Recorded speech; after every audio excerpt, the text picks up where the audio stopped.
teniendo en cuenta estos datos que mencionamos, que está terminando la campaña de grano grueso, especialmente de la soja, queda un poco más del 50% para el maíz, pero digo, teniendo este componente, ¿no?, de la baja momentánea de retenciones y los mercados internacionales que no terminan de reaccionar demasiado. Sí, es una combinación, la verdad que bastante compleja.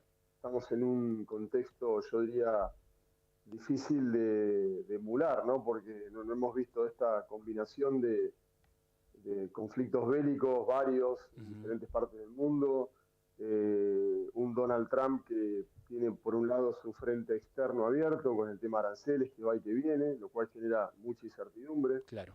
su frente interno, que para nosotros es muy importante porque si Estados Unidos baja la tasa de interés y se deprecia el dólar, los commodities que cotizan en dólares tienen mejores perspectivas, pero si la Reserva Federal de los Estados Unidos no baja la tasa, entonces el dólar que se viene depreciando, pero digamos el índice de dólar, ¿no? El dólar a Sí, nivel sí. mundial, pero se debería depreciar más rápido, entonces bueno, todas estas cuestiones que no tienen que ver con la oferta y la demanda, ¿no? Con los fundamentos del mercado, claramente le ponen un contexto eh, digamos, muy interesante a lo que es el mercado internacional.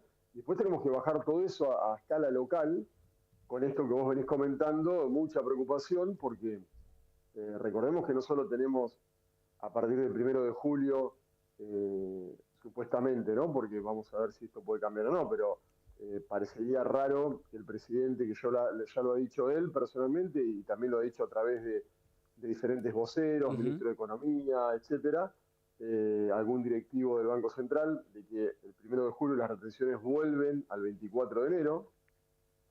Entonces, por un lado tenemos eso, pero por el otro lado también tenemos un gobierno que dice, quiero que el tipo de cambio vaya al piso de la banda, que hoy ya Claro, no es 1000, sino es 990, claro. porque se va corriendo 1% para arriba y para abajo.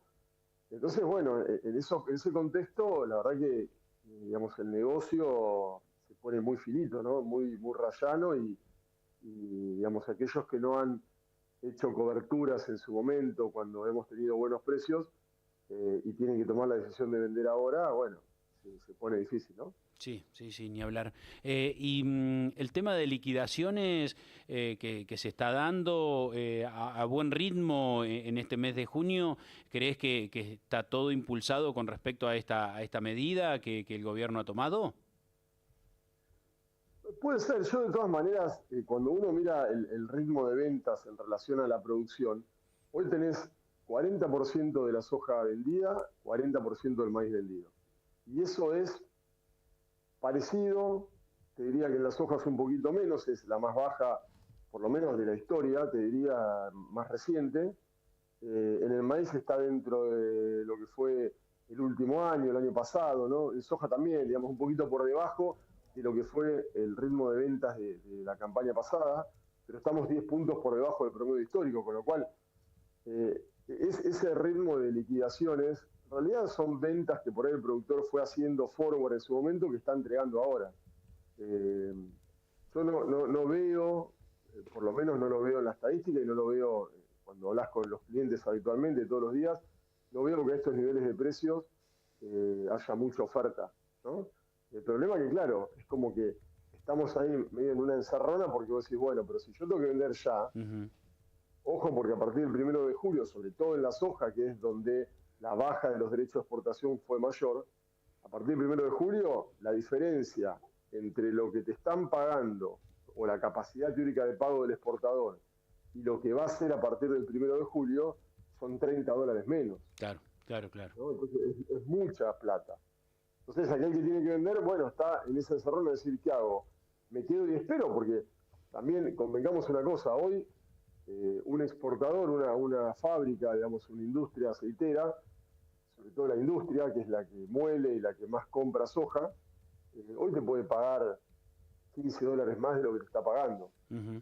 Entonces, y también un exportador o un industrial puede declarar ventas hoy con los actuales derechos de exportación y después comprarte a partir del 1 de julio con los nuevos derechos de exportación. Por supuesto que hay bemoles técnicos, ¿no? O sea, desde que se toma esta decisión de bajar momentáneamente los derechos de exportación, el gobierno lo que dice es, yo te bajo los derechos de exportación, pero vos exportador, si declarás, a los 15 días me tenés que pagar las retenciones, los derechos de exportación, pero además tenés que ingresar toda la divisa. Entonces, si yo te estoy comprando disponible, es una cosa, porque bueno, yo puedo declarar ahora con, por ejemplo, la industria, con 24,5 de derecho de exportación, y ya, digamos, lo fijo, y a partir del 1 de julio tengo 31, con lo cual ahí hay una diferencia. Pero si yo te voy a comprar, no sé, soja noviembre, forward adelante, y la declaro hoy, yo la voy a tener que pagar a la soja en noviembre, pero la divisa la voy a tener que ingresar ahora. Claro, claro, Entonces, claro. hay que ver qué hago con esos pesos, y acá hasta noviembre, dónde los coloco, qué hago, digamos, el riesgo de cualquier cosa que pase con el tipo de cambio. Entonces, yo lo que creo fehacientemente es que los primeros días, por supuesto, a partir del 1 de julio, digamos, los compradores van a intentar bajar el precio con el nuevo esquema de derecho de exportación. Me parece que se van a encontrar con poca oferta, porque el productor que tiene que vender ya está requete contra súper avisado de que el 1 de julio los derechos de exportación vuelven al 24 de enero, con lo cual, si vos te quedaste hasta el 1 de julio sabiendo que tenés que vender la soja el 3 de julio, y bueno, digamos, no hay mucho para protestar. Claro. Ahora, aquel que ya vendió y, digamos, y planificó su situación financiera, su cash flow, y bueno, llega el 1 de julio con eso más o menos ordenado, y dice, mira, yo hasta, no sé, septiembre, octubre, no necesito vender, sobre todo soja, ¿no? Que es la que tiene más impacto, porque en el maíz, como los derechos de exportaciones bajaron muy poquito, entonces el impacto son 4 o 5 dólares. Ahí no hay tanta diferencia. Claro, claro. En el caso de la soja, sí. Entonces yo creo que se fue planificando como para decir, bueno, mira, tengo el mercado climático por delante en Estados Unidos, que por ahora todo viene muy bien, se sembró muy bien, la condición de los cultivos es muy buena, pero siempre julio, que es la floración del maíz, agosto, que es el llenado de grano de la soja, es un periodo muy desafiante porque claramente si algo puede, vamos, llegar a salir mal climáticamente, y no me estoy refiriendo a un fracaso productivo, con que los rendimientos bajen muy poquito, el impacto, digamos, en stocks es muy alto, el impacto en precios debiera ser también importante. Diego, ¿cómo estás? Cristian, mira, te saluda. Ayer en Chicago una suba fuerte de la soja, en parte por la suba del petróleo a raíz del conflicto en Medio Oriente y también por una noticia que se conoció, que Estados Unidos ampliaría el volumen de corte de los combustibles con biodiesel, ¿no? ¿Crees que pueda haber que estas noticias, que estos factores pueden impulsar a que haya un piso un poquito más alto para el precio de la soja? ¿O es una cuestión muy momentánea del mercado?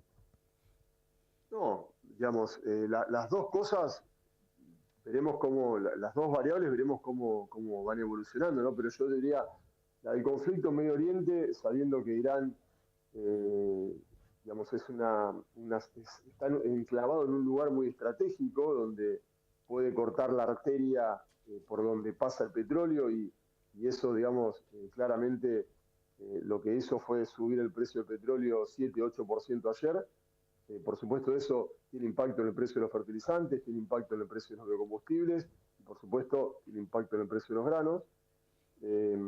Pero bueno, es medio lateral. La decisión de la EPA es la Agencia Medioambiental de los Estados Unidos, que tiene un titular que nosotros teníamos muchas dudas, porque Lee Zeldin, que es el titular de la EPA, designado por Donald Trump, cuando fuera congresista de Nueva York, escribió un proyecto de ley para derogar lo que sería el estándar de combustibles renovables en Estados Unidos, con lo cual no era un buen mensaje poner un titular de la EPA como Lee Zeldin. Tampoco era un buen mensaje, o fue un buen mensaje, poner a una secretaria de Agricultura como Brooke Rollins, que no viene del palo agrícola, pero sí tiene, digamos, familias con intereses en el sector petrolero, etcétera.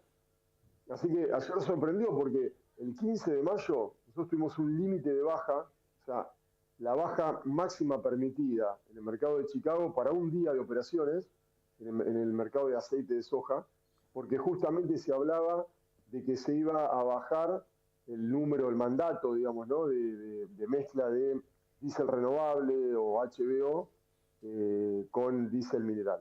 Con lo cual, el dato que salió ayer respecto de ampliar los mandatos, o sea, el corte, estamos hablando del mercado esperaba, de la industria esperaba o pedía una mezcla de 5.25 billones de galones, y la EPA salió con un mandato de 5.61 billones de galones. Lo cual es un crecimiento, si vos lo vieras en un gráfico, para el 2025, 2026, es un incremento importante. Pensá que en 2024 ese número era 3,35 billones de galones. Claro, bastante fuerte. Claro. Es muy fuerte en una industria que viene creciendo muchísimo en Estados Unidos, y que por supuesto tiene una gran ventaja respecto de lo que es el biodiesel tradicional, porque el HVO o el diésel renovable tiene la ventaja de que puede reemplazar el 100% del gasoil mineral. En cambio, el biodiesel, por una cuestión física, ¿no? De densidad, de capilaridad, de peso específico, etcétera, vos podías reemplazar 20, 30%. Entonces, ahora tenés, como te pasa con el bioetanol, podés reemplazar el 100% de la nafta, podés reemplazar el 100% del gasoil.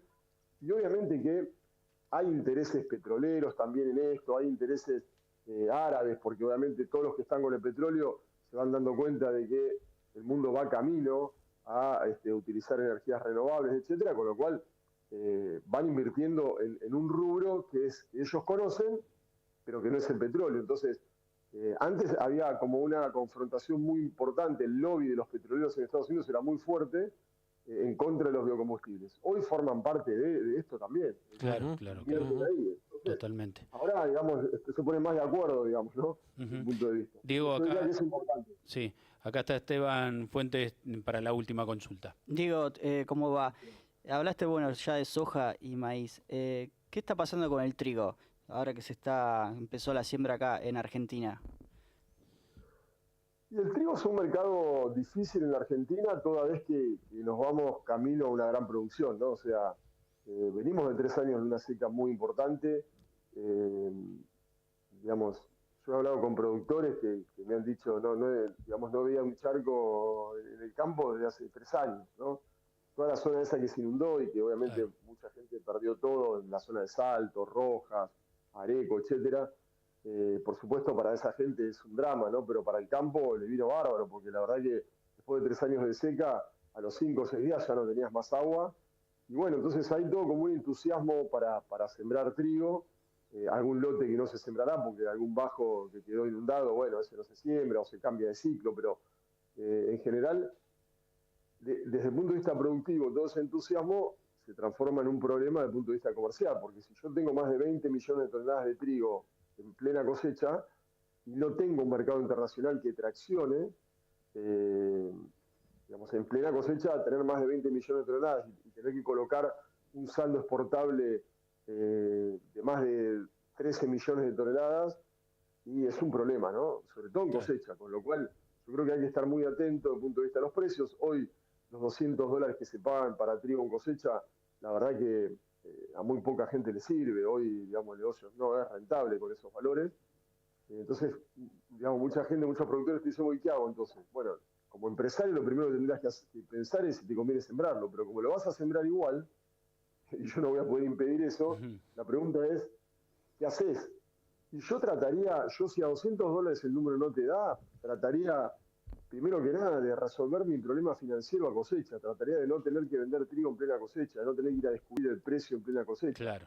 Si logro resolver eso, bueno, me voy para adelante, y por ahí, en julio, agosto, tenés un problema en Estados Unidos con el clima, y por más que el trigo de primavera, ¿no?, que se siembra ahora con la soja y con el maíz, es una porción menor, pero si sube el maíz, sube la soja, también te va a traccionar el trigo, y por ahí, en alguna de esas, te encontrás que el trigo vuelve a estar en 2.15, 2.20, ya el número es distinto, y bueno, empezamos ahí.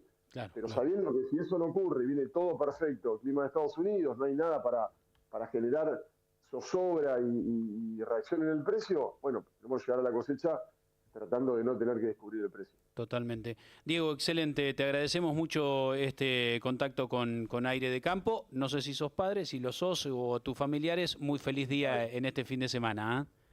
Vale, muchísimas gracias igualmente para ustedes. Gracias. Diego de la Puente, consultor de Novitas, aquí haciendo un resumen más que importante con respecto a esto que decíamos, ¿no? Se terminan últimos días de esta baja temporal de retenciones para grano grueso. Bueno, hay que ver cómo se va